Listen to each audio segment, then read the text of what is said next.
Selamat datang di Breaking News. Bersama saya, Ahmad Rawi Safwan. Hari ini kami hadir dengan rangkaian informasi penting dari dalam dan luar negeri. Simak informasi lengkapnya hanya di Breaking News.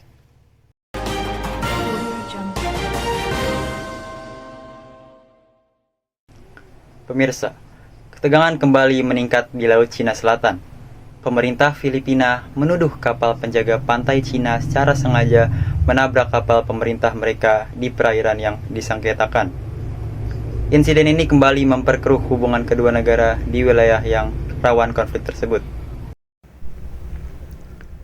Insiden terjadi pada Minggu pagi 10 Oktober 2025 waktu setempat, saat kapal milik Biro Perikanan dan Sumber Daya Akuatik Filipina (BRP) Datupang Buaya sedang berlabuh di perairan sekitar Pulau Titu yang terletak di gugusan Kepulauan Spratly.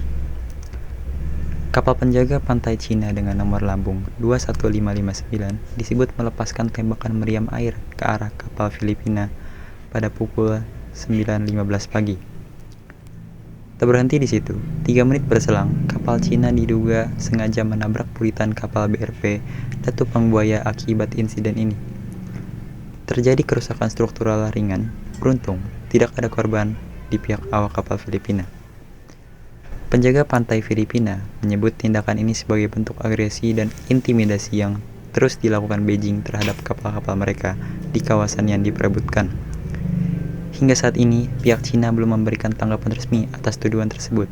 Namun, pemerintah Filipina menegaskan akan terus menjaga kedaulatan dan hak maritim mereka di wilayah sengketa.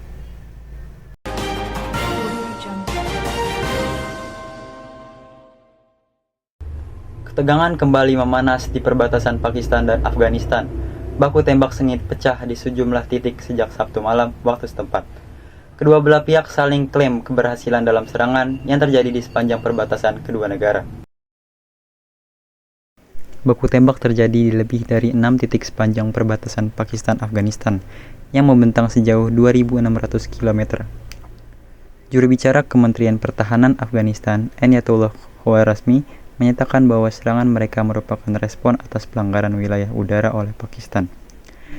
Ia menegaskan operasi tersebut telah berakhir pada tengah malam dan memperingatkan jika pelanggaran terjadi kembali, Afghanistan siap memberikan respon yang lebih keras. Di sisi lain, Pakistan menuduh Afghanistan menyembunyikan militan Taliban yang menyerang wilayah mereka. Bahkan Pakistan menduga ada campur tangan pihak ketiga, yaitu India, dalam konflik ini. India secara tegas membantah tudingan tersebut. Sementara Taliban menyatakan tidak akan mengizinkan wilayah Afghanistan digunakan untuk konflik negara lain. Ketegangan di kawasan ini dikhawatirkan memicu konflik yang lebih luas. Belum ada laporan korban jiwa hingga saat ini, dan kami akan terus memantau perkembangan situasi di perbatasan kedua negara.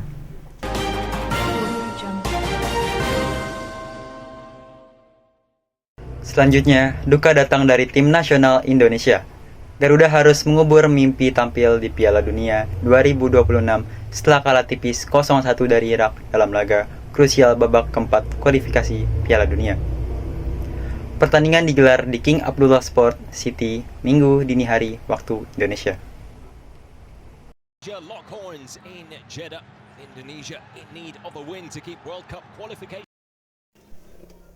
Pertandingan dimulai dengan tempo lambat di babak pertama. Indonesia sempat memberikan tekanan lewat skema umpan panjang. 2 peluang emas kemudian datang dari Mauro Zylstra, namun sontekannya hanya menghasilkan sepak pojok.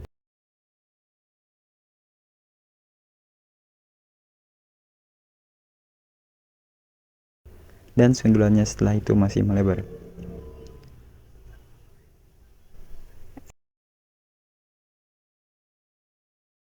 Italiano Rangers juga sempat mencoba peruntungan di menit 32, namun belum membuahkan hasil.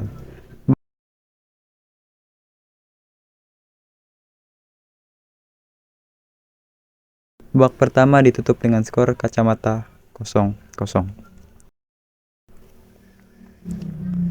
Memasuki babak kedua, Indonesia terus berusaha menciptakan peluang selama 10 menit awal. Sayangnya, belum ada ancaman berarti ke gawang Irak.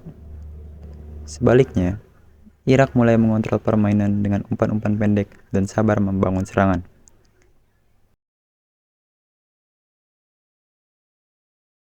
Kesalahan fatal dilakukan Rizky Ridho di menit ke-75.